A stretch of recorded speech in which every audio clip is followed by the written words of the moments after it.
All right, man. So this is that ash tree that I dropped earlier.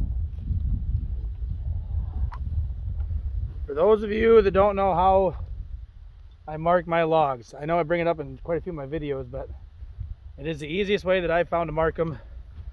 I got a little 170 that I use for limbing and marking my logs to be bucked up. Now what I did is I got a little zip tie on here, right? Simple zip tie, probably got 1,000 of them in the shed. If you're using a chainsaw, you're a homeowner, you got zip ties somewhere. I'm sure you do. You can buy all kinds of magnetic things that stick on the bar, stuff like that. There's different ways of doing it. This is the cheapest way, easiest way I found to do it. Granted, you don't have to have a second chainsaw, but I put this on here and I measure out. I measure with a tape measure from the edge of my bar. This is a little loose. It needs to be tightened for sure. But anyways, I'll do that real quick.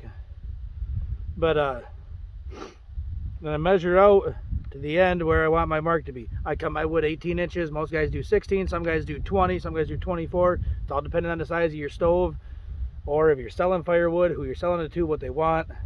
I tell all my customers, mine's cut to 18 inches. If you don't like it, you got to custom order it, because that's what I'm cutting mine to, because if I don't sell it, I'm going to use it. Excuse me. And then this is just zip tied on there. So basically what I do is I take it, I set it at the end of my log, or where my previous mark was, make a tick mark with my saw. When I'm done with it, I can just fold it back up against the chainsaw like that, and it's not in the way. It's flexible enough that it's not gonna like hook on my clothes or something like that. I just, you know, and I've broken, I think, one in the 2 years now. Yeah, about 2 years I've been cutting firewood. I've broke one of these. I've been using them for probably about 1.5 years. I found another video on YouTube where the guy had different ways. This is just the cheapest, cheapest, easiest way I've found. I don't have to worry about taking the magnetic thing and putting it on here, marking my logs, then taking it off, setting it down, losing it, making sure I put it back somewhere. This is always with me. And if it breaks off, you can. My bar is 18, 20. I got a 20, no, that's an 18 inch. I got an 18 inch bar on this saw. So I mean, I can use the chainsaw bar as my marker. I don't prefer to do it that way. This is just easier. It's a lighter saw. I can go down and buck up a whole bunch, you know, mark up a whole bunch, and then come through and just whack them all off and be done. But I'm just going to cut these. There's 3 big sections here right in the end before this first big branch. So I'm going to cut these off just to get some weight off this back end, and then I'm going to go through and knock all the limbs off. And I'll use this one for limbing. Actually, you know what? I'm going to tighten this up right now. I'll show you guys. Most people know how to tighten up a chainsaw bar. I'm going to bring you over here. It's not a super complicated process. I'm going to zoom you in just a little bit. Now these little 170s, the tensioner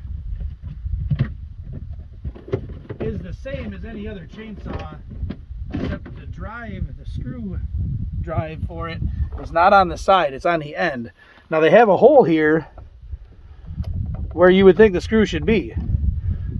I have not done it yet. I'm going to. You can go to any stihl dealership and actually buy the piece, the tensioner drive in there, to switch it from the forward drive in the front to the side drive. I'm going to make it a side drive. I don't really like this end, how it's on the end like this. But I'll clean it off first before I show it to you. But the drive for this, let's see if I hope you can see this, but the drive is right here on the end. It's, I don't know, I'm gonna say it's not their best design. I don't really understand why they put it there, to be honest with you, but that's where it is. All right, tighten it up.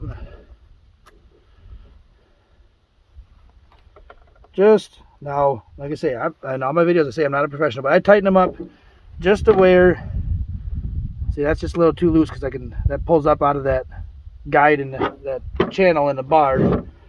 I'll tighten it up just enough to where that maybe another quarter turn, just enough to where it doesn't quite pull up out of that channel.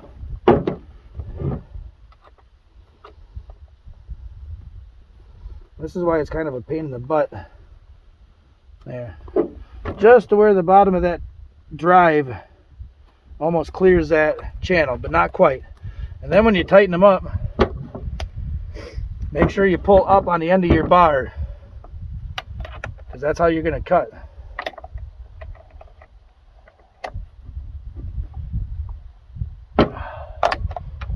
And you're not reefing these things down. You're snugging them up just enough to where they hold. Yeah. There we go. That's how I do it. That's how I see most videos where people do it. And like I've said in the past, I've never been taught how to do this. Nobody's taught me how to use chainsaws. Nobody's taught me how to fell a tree. I'm not saying I'm an expert by any means. I'm cautious. I watch myself. I pay attention to what's going on around me.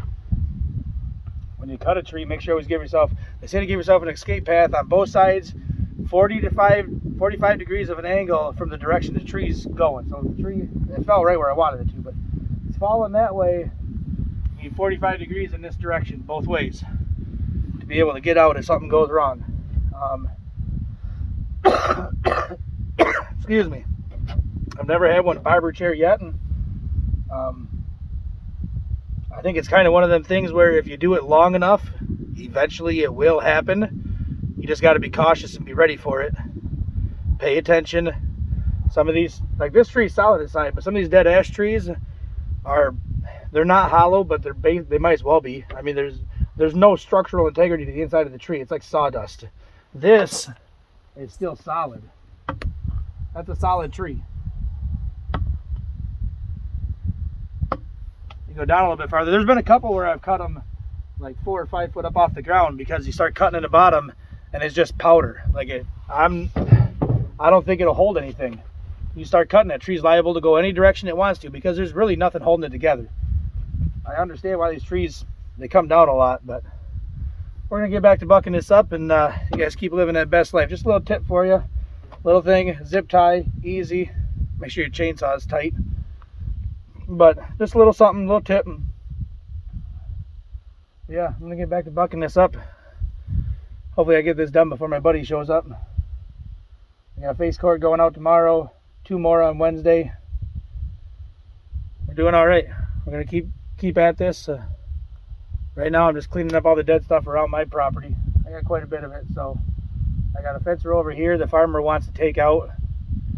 There's 3 apple trees, and then there's a dead ash tree in there. It needs to come down anyways, but that one ain't no big deal. Apple is, I might try to sell it as like smoker wood. They're live trees, they're good trees, but I don't really want to take the fence row out. But we decided to make a deal with the farmer where we're going to let him take that fence row out, plow completely through it.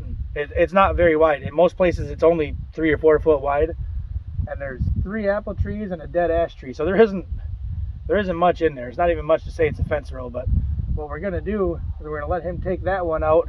I'm going to put a 10-foot wide path in all the way from the road here. Now let's see if you can see, but 10-foot wide path. There's a field entrance right about there, if you can see it right there. But we're going to 10-foot wide path all the way back to the woods back there. So that way I can get in there for deer hunting. I can get in there for cutting logs, sawing, that kind of stuff. But that's the trade-off. We're going to give him that fence row, and we're going to put one back in. And I'm fairly certain that'll happen this spring, I think. He wants to take this out before he plants, so that's going to happen sometime fairly soon. We're going to take that one out. When I put this one in, we'll put stakes in down. I don't even know, hundreds of T-posts. We'll paint them like a bright orange or something, and we'll line up where we're going to be at. And then in the spring, I found a place where I could buy black locust saplings.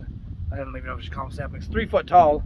I mean, they're not big trees, but they're not little either. But I'm going to plant black locust trees lined up both sides all the way down into the woods. Give myself a trail to drive down, big enough to take the tractor down, big enough to take a pickup truck down. something. I got a fence row runs the whole north edge of the property here, all the way down. There's a set of woods on the other end of the mile, and the fence row goes over, I think, almost all the way to that set of woods over there. We don't own that woods, and we don't own all the way to that woods either. But they come out of that woods and they'll run this fence row. And then when they hop this fence row, a lot of times they jolt straight over into the woods, the deer do, or they'll hop down and there's a ditch about 1/8 of a mile down the road, and they'll run that ditch line up.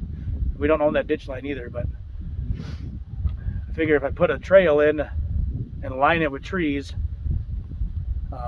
black locust will be good for firewood. I got a buddy that owns a sawmill. He said if I ever have any, he'll buy them, and he pays good money for them.